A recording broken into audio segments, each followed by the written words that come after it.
आप सभी भक्तों को राधे राधे। भैया सबको बोलो राधे राधे। आप सब प्यारे भक्त कैसे हैं?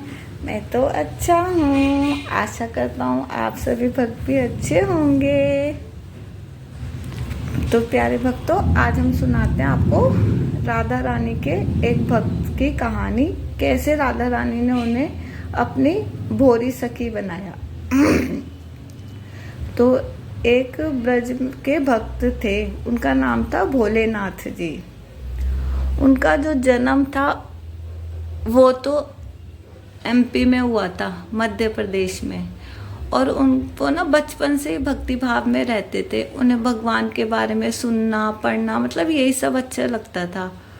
तो जैसे तैसे वो बीए भी करते हैं, वकालत भी करते हैं, और क्या कहते हैं, उनके भाई भी वकील थे तो वो भी करते हैं। वो उनके पास काम करने भी जाते हैं, लेकिन ना उनका मन नहीं लगता।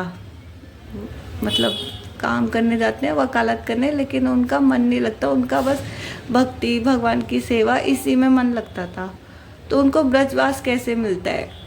उनके जो दीक्षा हुई थी वो राधा वल्लभ संप्रदाय से उनकी दीक्षा हुई थी। और गुरुजनों की ना आज्ञा से उनकी शादी भी हो गई थी। वो शादी करना नहीं चाहते थे, पर उनकी शादी करवा दी गई थी। तो क्या आता है ना, उनकी पत्नी का स्वर्गवास हो जाता है। अब वो अकेले रह जाते हैं। वैसे भी उनका मन लगता था भक्ति भाव में, तो अब उनकी पत्नी भी नहीं रहती, तो फिर वो ब्रज में चले जाते हैं। इस प्रकार उन्हें ब्रजवास मिल जाता है। तो ब्रज में रहते हैं वो। उनके भाई बहुत अच्छे होते हैं, उनको ना खर्चा पानी भेजते हैं वो, कि मतलब तुम आराम से अपनी भक्ति करना। तो वो उनका खर्चा पानी भेजते हैं, वो अपनी भक्ति में लीन रहते हैं। वहाँ पे अच्छे से सब कुछ चल रहा होता है। तो फिर क्या होता है ना कि उनके ना भाई का भी देहांत हो जाता है। अब भाई का देहांत हो गया तो अब खर्चा पानी कैसे मिले, कैसे जीविका चले। और वो ऐसे थे कि वो मधुकरी भी नहीं कर पाते थे, मतलब किसी से मांग नहीं पाते थे। ऐसे हो गए थे कि मतलब कोई काम भी नहीं कर सकते थे, कि मतलब कुछ काम करके अपने लिए पैसे मतलब कमा ले और अपना खर्चा पानी चला सके। तो क्या होता है ना, वो सोचते अब कैसे चलेगा खर्चा। तो वो ना, जो बंदरों को लोग चने नहीं डाल जाते, वो चने जो बंदर नहीं खाते थे, थोड़े टाइट टाइट से जैसे रह जाते, वो छोड़ देते बंदर, उन्हीं को खा के वो अपना गुजारा करते थे। तो अभी ये बात तो राधा रानी को भाई पता चल जाती है। अब राधा रानी देखती है कि भाई मेरा भक्त कैसे मतलब जी रहा है, कैसे भोजन करता है। तो फिर क्या होता है ना, राधा रानी क्या कहते हैं, राधा वल्लभ जी मंदिर में एक पंडित जी के सपने में जाती हैं और उनसे कहती है कि मेरा भक्त ना ऐसे चने खा के गुजारा कर रहा है, तो उसको ना आप प्रसाद दिया करो। तो वो स्वप्न में ऐसे बोलती है राधा रानी। तो वहाँ के पंडित फिर ऐसे ही करते हैं कि उनको ना भोजन दे देते। तो अब क्या कहते हैं, राधा रानी का जो प्रसाद होता था, भोग होता था, उनको अच्छा अच्छा खाना इस प्रकार मिलने लगा। भाई ऐसे थे, उनका काम मतलब खाना की तो व्यवस्था हो गई थी, अच्छे से खाते थे, इतना रोते थे। उनका काम था बस भोजन वगैरह पाया और उसके बाद वो यमुना तट के उधर लताओं के बीच में ना रोते रहते थे। इतना रोते थे, इतना रोते थे। मतलब आप मान लो जैसे हमारे घर में कोई हमारा प्रियजन चला जाता है तो हम लोग भी रोते हैं, 1 दिन 2 दिन 4 दिन महीना, उसके बाद हम लोग धीरे धीरे शांत होने लगते हैं, पर वो रोते ही रहते थे। अब लोग ना उनको आते जाते देखते थे, हमको भी हो गया था कि भाई ये तो रोज का ही मतलब रोता रहता है। तो एक दिन ना रोते रोते वो खिसिया जाते हैं और राधा रानी से बोलते हैं कि तुझे मेरी सुध भी नहीं है, कुछ पूछते भी नहीं कि मैं क्यों इतना रो रहा हूँ। तो ऐसे करके गुस्से में राधा रानी जी को उलाने दे रहे होते हैं। अब राधा रानी उनसे फिर भी कुछ नहीं पूछती।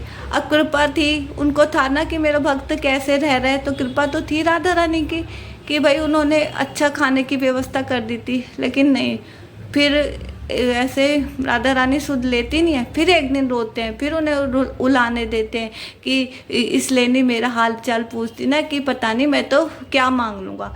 उलाने देते देते राधा रानी से कहते हैं, सुन मुझे तुझसे क्या चाहिए, मैं ये चाहता हूँ कि मेरी प्रीति ना तेरे में बनी रहे, मेरे हृदय में ना तेरे मिलन की जो पीड़ा है ना वो बनी रहे। तू मिले ना मिले, लेकिन मेरे को बस तुझे पाने की चाहत रहे। तो ऐसे करके बोलते हैं। फिर ऐसे ही मतलब रोते रोते ऐसे ही उनका जीवन कट रहा होता है।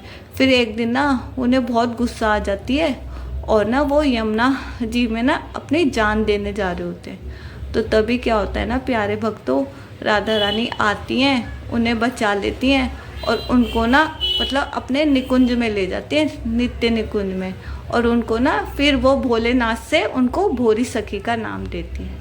तो हमारी राधा रानी कितनी प्यारी हैं, कितनी करुणामयी है, सब पे कृपा करती है। कैसे मतलब उन्होंने उनकी जान बचाई, वो चाहती थी ना कि अभी मतलब ये ना मरे, ये जिए, तो उनको ले जाती हैं। आप सभी जानते हैं हमारी राधा रानी कितनी करुणामयी है, सब पे कृपा करती है। प्यारे भक्तों, ये लीला यहीं तक थी। ये सब घटनाएं है ना सत्य हैं, कोई मतलब मनगढ़ंत कहानी नहीं है, ये सब शास्त्रों में इनका वर्णन हो रखा है।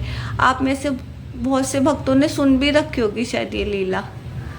तो प्यारे भक्तों, हम इस वीडियो को यहीं पे एंड करते हैं। ये कहानी इतनी सी थी।